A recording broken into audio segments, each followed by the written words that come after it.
Nosotras empezamos durante el año 2018, cuando fue todo el boom de la marea verde en todo el país, que se empezó a debatir la ley de aborto.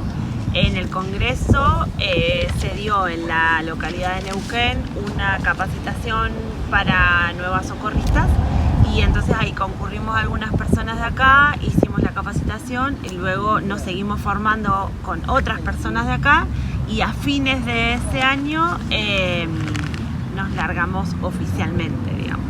Nosotras, cuando estábamos conformándonos en 2018, tuvimos una reunión larguísima donde no podíamos dar con un nombre, y en realidad terminamos eligiendo ese porque la muticia es la flor de Esquel, nos gustaba, y la cuestión de rebeldes era como, bueno, vamos a hacer aborto, qué sé yo.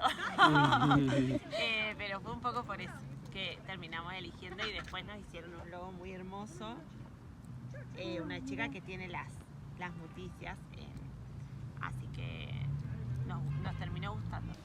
Como activistas feministas que somos, este deseo de que todas las personas con capacidad de gestar esencialmente puedan decidir sobre sus cuerpos, sobre su autonomía, sobre su vida, sobre su futuro. En la provincia de Chubut tenemos ley de aborto desde el año 2010. Es una de las provincias que tiene la ley desde más antiguas. Era como por causales, ¿no? No era libre, pero era por causales. Y acá en Esquel incluso ya en el sistema de salud había médicos y médicas que garantizaban el acceso. Pero entendíamos que al no estar accesible la información, eso hacía que muchas personas o tomen una decisión que no era la que querían, o que pongan en riesgo su vida por tomar la decisión que sí querían. Entonces nos motivaba un poco como esto de poder llevar esa información y ayudar a que esas personas puedan decidir libremente. Nuestros objetivos son difundir información sobre acceso seguro a aborto con misoprostol o mifepristona y misoprostol,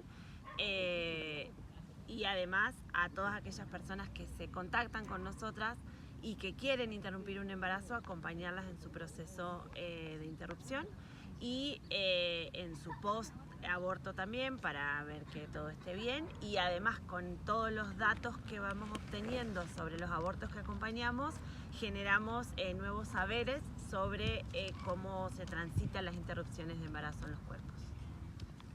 Hay una cuestión que tiene que ver con el derecho a la información, que no puede ser restringida por la edad.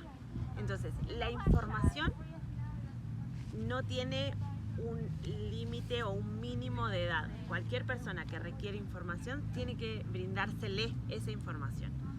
Lo que sí hay, que está dispuesto en el Código Civil y Comercial, que tiene que ver con la autonomía progresiva de la persona. No sé si es un concepto que lo hayan estudiado ustedes, digamos, pero hay una diferenciación en cuáles son las decisiones que los niños, niñas y adolescentes pueden tomar solos de acuerdo a el riesgo que esa decisión va a traer aparejado.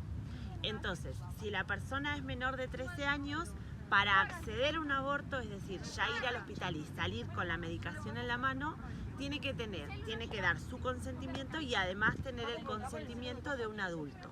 Que ese adulto un mayor de 18 años, en realidad. Ese mayor de 18 años que tiene la figura, se llama de referente socioafectivo, la incorpora la ley de interrupción voluntaria de embarazo. Esta figura puede ser un familiar directo, su tutor, o puede ser un docente, un médico, digamos, alguien con quien ese menor tenga confianza. Entre 13 y 16 años hace falta el referente socioafectivo solamente si el acceso pone en riesgo la vida o la salud de la persona. Es decir, si requiere una cuestión más quirúrgica, o si el embarazo es un embarazo avanzado de más de 12 semanas. En ese caso también requiere un referente socioafectivo. Si no, no. Y a partir de los 16 ya directamente la persona solicita sola, no importa cuál sea la forma de aborto que va a llevar a cabo.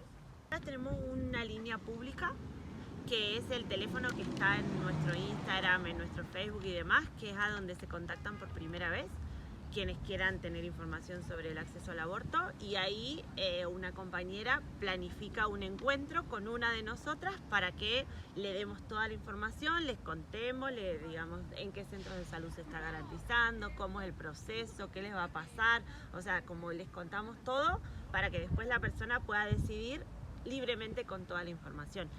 Para nada, una vez que se encuentra con nosotros, sí o sí la persona tiene que abortar, o sea, la persona aborta si quiere.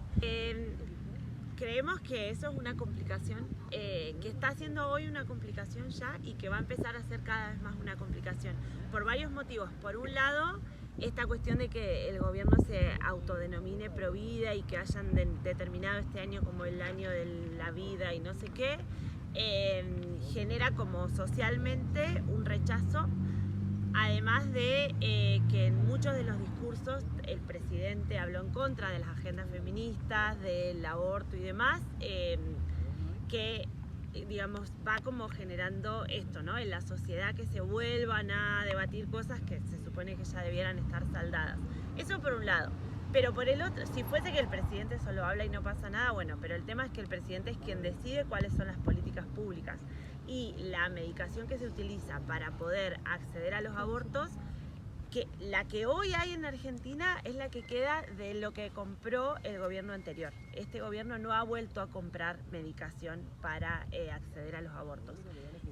Que lo que está ocurriendo en muchas provincias ya no queda, entonces las personas que concurren a los centros de salud les dicen que tienen que ir a la farmacia a comprar una medicación que sale arriba de 80.000 pesos, o sea, no es accesible, las obras sociales algunas lo cubren y otras no, entonces cada vez empieza a pasar un poco más que hay, por decirle de alguna manera, una derogación de la ley de hecho. O sea, la ley sigue estando vigente, pasó por el Congreso, pero no se están garantizando los insumos para que esa ley pueda ser aplicada.